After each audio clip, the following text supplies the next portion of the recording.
Telangana PCC के सदर रेवंत रेड्डी ने कहा कि तमाम सर्वे इस बात की पेशकशी कर रहे हैं कि आने वाले असेंबली इंतखाबात में बीआरएस को शिकस्त होने वाली है। इसीलिए चीफ मिनिस्टर चंद्रशेखर राव हैदराबाद के अतराफ की अराजियात को फरोख्त करते हुए बैरून मुल्क फरार होने की तैयारी कर रहे हैं।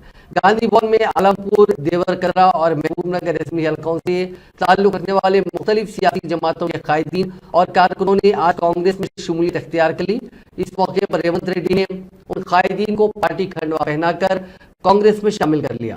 इस जीवन में मुनक्किदा तकरीब से खिताब करते हुए रेवंत रेड्डी ने कहा कि 100 दिन के अंदर तेलंगाना में कांग्रेस की हुकूमत कायम होने वाली है। उन्होंने सरकारी अराजियात खरीदने वालों को इंतबाह दिया कि वो मुहतात रहें। उन्होंने इल्जाम लगाया कि शहर के अतराफ की सरकारी अराजियात को फरोख्त किया जा रहा है। चीफ मिनिस्टर केसीआर ने अब तक बदनवानियों के जरिए 1 लाख करोड़ रुपए की दौलत कमाई है। उन्होंने कहा कि शराब की दुकानात की नीलामी में भी बीआरएस के कायदीन को दुकानात अलॉट किए गए हैं।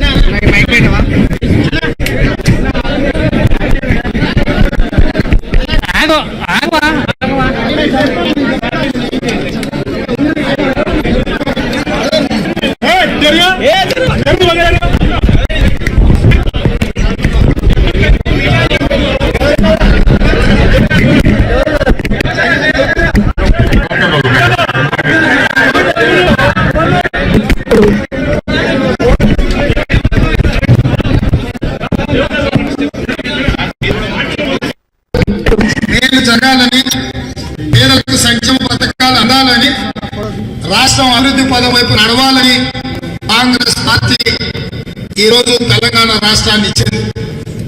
నేను ఈ రోజు తెలంగాణ మేధావులను, కవులను, కళాకారులను, విద్యార్థులను, నిరుద్యోగ యువకులను ఆలోచన చేయమని నేను అంటున్నా।